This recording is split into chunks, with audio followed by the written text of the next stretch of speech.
Latent heat of vaporisation, इसको हम relate करते हैं लेटेंट हीट ऑफ फ्यूजन। तो लेटेंट हीट ऑफ फ्यूजन में आपने क्या कहा कि लेटेंट हीट ऑफ फ्यूजन वो अमाउंट होती है एनर्जी की जिसकी रिक्वायरमेंट होती है 1 यूनिट मास ऑफ सॉलिड को 1 यूनिट मास ऑफ सॉलिड किस में कन्वर्ट करते हैं, उसको लिक्विड में। तो जितनी एनर्जी चाहिए होती है उस एनर्जी को हम क्या बोलते हैं, लेटेंट हीट ऑफ फ्यूजन। जैसे आपने कहा था आइस 0 डिग्री सेल्सियस होती है, जब ये कन्वर्ट होती है लिक्विड के अंदर, तो लिक्विड के अंदर कन्वर्ट होने के बाद इसका टेम्परेचर होता है 0 डिग्री सेल्सियस ही। उसके बाद टेम्परेचर इंक्रीज करना शुरू होता है। जब तक पूरी आइस पूरी लिक्विड फॉर्म में कन्वर्ट नहीं हो जाती तब तक उसका टेम्परेचर कांस्टेंट रहता है और उसके बाद टेम्परेचर इंक्रीज होना शुरू होता है। और इस प्रोसेस के दौरान यानी आइस से लिक्विड में कन्वर्जन के दौरान आइस हीट एब्जॉर्ब करती है, आइस हीट एब्जॉर्ब करती है। और अगर आइस हीट एब्जॉर्ब करेगी तो उसका टेम्परेचर बढ़ना चाहिए, जबकि बढ़ता नहीं है। तो इसी को यहाँ पर हम क्या बोलते हैं, लेटेंट हीट ऑफ फ्यूजन। क्यों? क्योंकि जो हीट एब्जॉर्ब होती है वो हीट इस आइस को इस लिक्विड फॉर्म में कन्वर्ट करने के लिए यूज होती है। सिमिलर टॉपिक आज हमारे पास है latent heat of vaporization, latent heat of vaporization. तो इसमें भी हम क्या कहते हैं, it is the amount of, it is the amount of energy या heat required to convert 1 unit mass of a liquid substance into vapor form, into vapors at its boiling point, at its boiling point without change in temperature, without change in temperature। ये line and की ये line without change in temperature, ये बहुत ज़्यादा important है। दोबारा ध्यान देना, क्या कहता है, ये कहता है it is the amount of energy या heat required to convert 1 unit mass of a liquid substance into vapour at its boiling without point without change in temperature. जैसे आपने यहाँ पर कहा था कि जो आइस है, जो सॉलिड है, सॉलिड किस में कन्वर्ट हो जाता है, लिक्विड फॉर्म में, लेकिन उसका टेम्परेचर कांस्टेंट होता है। तो उसी अमाउंट ऑफ हीट एब्जॉर्ब जो होती है उसी को ही क्या बोला जाता है, latent heat of fusion. Similar चीज़ यहाँ पर है कि जो लिक्विड है वो पूरा कन्वर्ट होगा किस में, वेपर्स में। और जो बॉइलिंग पॉइंट होगा, यानी अगर लिक्विड 100 डिग्री पर बॉईल हो रहा है तो इसका टेम्परेचर 100 डिग्री सेल्सियस ही होगा, इसका टेम्परेचर चेंज नहीं होगा। और इस लिक्विड से वेपर में कन्वर्ट होने के दौरान हीट एब्जॉर्ब भी होगी, हीट एब्जॉर्ब भी होगी। और इसी हीट एब्जॉर्प्शन को बोला जाएगा लेटेंट हीट ऑफ वेपराइजेशन। इसी को क्या बोला जाएगा, latent heat of vaporization. For example हम वाटर की बात करते हैं, तो वाटर के लिए कल वाली वीडियो में आपने देखा कि boiling point of water is 100 degree Celsius. जो वाटर का बॉइलिंग पॉइंट है वो क्या 100 डिग्री सेल्सियस मीन्स आपने क्या करा, वाटर लिया, एक बीकर में वाटर लिया और वाटर को बॉईल होने के लिए नीचे आपने क्या लगा दिया, बर्नर। और बर्नर लगाने के बाद वाटर को बॉईल होने के लिए रख दिया। तो वाटर बॉईल होगा, वेपर में कन्वर्ट होगा। ये क्या हमारा वाटर और ये क्या है हमारे वेपर। तो वाटर बॉईल होने के बाद किस में कन्वर्ट होगा, वेपर में। तो बॉइलिंग के दौरान वाटर का जो टेम्परेचर है, टेम्परेचर कितना, 100 degree Celsius, because boiling point of water is 100 degree Celsius. तो 100 डिग्री सेल्सियस के ऊपर ही, एट 100 डिग्री सेल्सियस, पूरा 100 डिग्री सेल्सियस के ऊपर ही ऑल लिक्विड, पूरा लिक्विड कन्वर्ट इनटू वेपर, पूरा का पूरा लिक्विड किस में कन्वर्ट हो जाएगा, वेपर के अंदर कन्वर्ट हो जाएगा। कितने के ऊपर, एट 100 डिग्री सेल्सियस। उसी को ही बोला जाता है लेटेंट हीट ऑफ वेपराइजेशन। क्यों, क्योंकि पहले आपने जब हीट दी तो इसने वेपर बनाने के लिए उस हीट का क्या हुआ, यूटिलाइजेशन हुआ।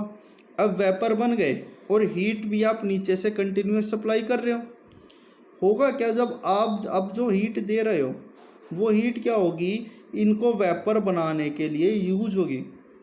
शुरू में जब आप हीट प्रोवाइड करते हो, जब कोई वेपर नहीं बने, शुरुआत में ये नहीं बने, तब क्या होगा, हीट टेम्परेचर को बढ़ाएगी।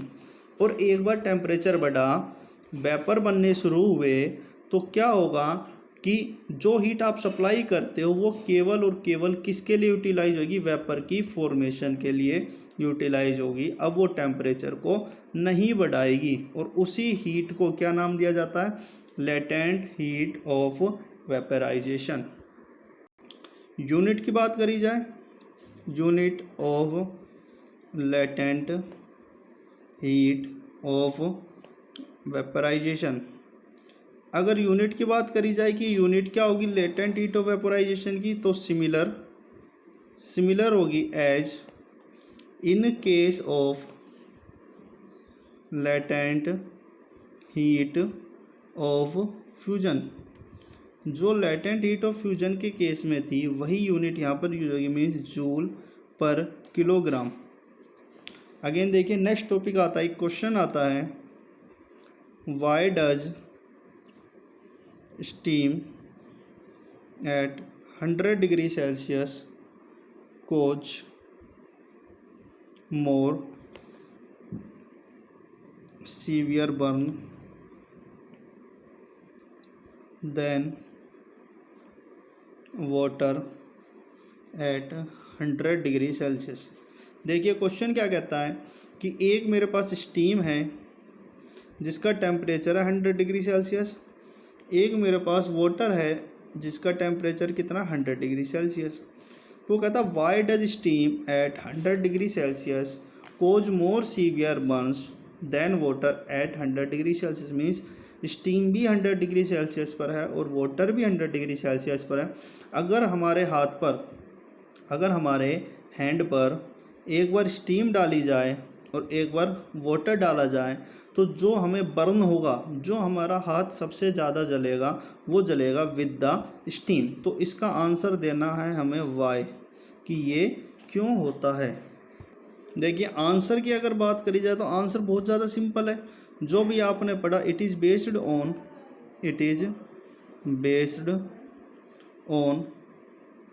Latent heat of vaporisation.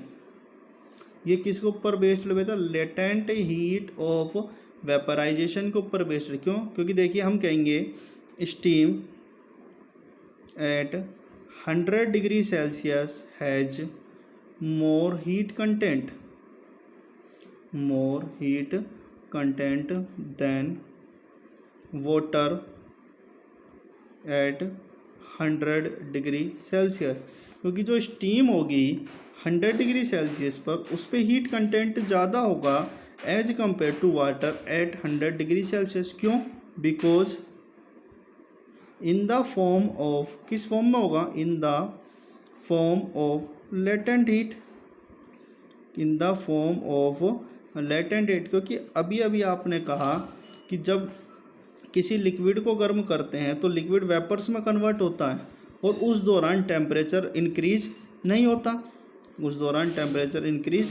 होता, क्योंकि वाटर का टेम्परेचर भी 100 डिग्री सेल्सियस होगा और स्टीम का टेम्परेचर भी क्या होगा, 100 डिग्री सेल्सियस होगा। कहा ना आपने, ये भी 100 होगा और ये भी कितना होगा, 100 होगा। दोनों का टेम्परेचर चेंज नहीं होगा। अगर टेम्परेचर चेंज नहीं हुआ और नीचे से आप हीट प्रोवाइड कर रहे हो तो इसका मतलब क्या है कि जो आपके पास स्टीम है उसके पास हीट ज़्यादा है। किसके कंपैरिजन में? वाटर के कंपैरिजन में। और जब आप इसी स्टीम को किसके ऊपर डालोगे? हैंड के ऊपर डालोगे तो ये क्या करेगा? बर्न ज़्यादा करेगा। क्यों? क्योंकि इसके पास हीट कंटेंट क्या है? ज़्यादा। एक इन्फॉर्मेशन है, इन्फॉर्मेशन देखेंगे क्या है। दो छोटी छोटी लाइनें हैं। पहली लाइन क्या है? A pure substance, A pure substance. और प्योर सब्सटेंस या हो सकता है आपका एलिमेंट भी हो सकता है या कंपाउंड भी हो सकता है। ए प्योर सब्सटेंस, एलिमेंट या compound has definite melting point and boiling point.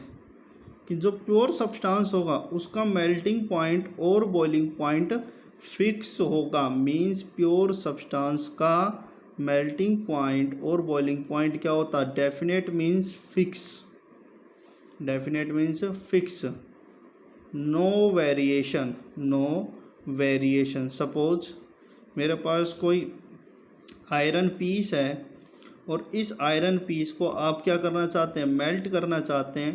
तो फॉर एग्जांपल ये 100 डिग्री सेल्सियस पर अगर मेल्ट हुआ, अगर ये क्या है? प्योर है, तो ये 100 डिग्री सेल्सियस पर ही क्या होगा?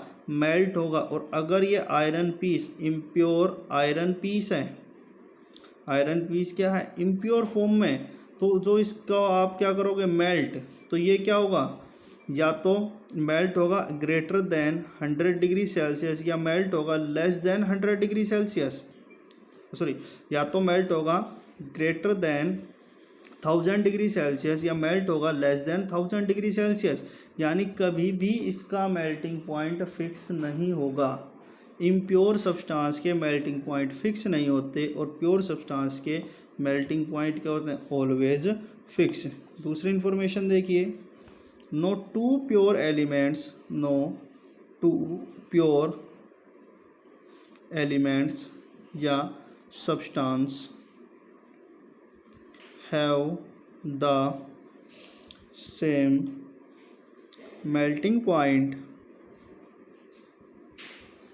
and boiling point।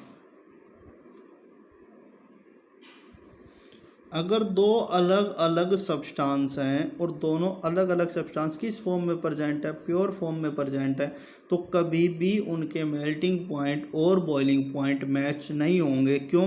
क्योंकि जो टू सब्सटेंस हमारे पास हैं दोनों क्या हैं? डिफरेंट। अगर दोनों का मेल्टिंग पॉइंट और बॉइलिंग पॉइंट क्या आ गया? सेम, इसका मतलब क्या होगा? कि वो केवल एक ही सब्सटेंस है, दो अलग अलग दिखाई दे रहा है लेकिन दो अलग अलग वो नहीं है हमारे पास। वो क्या? केवल एक सब्सटेंस है। अगर दो अलग होंगे तो दो अलग अलग melting point and boiling point उनके जरूर होंगे। Thank you very much.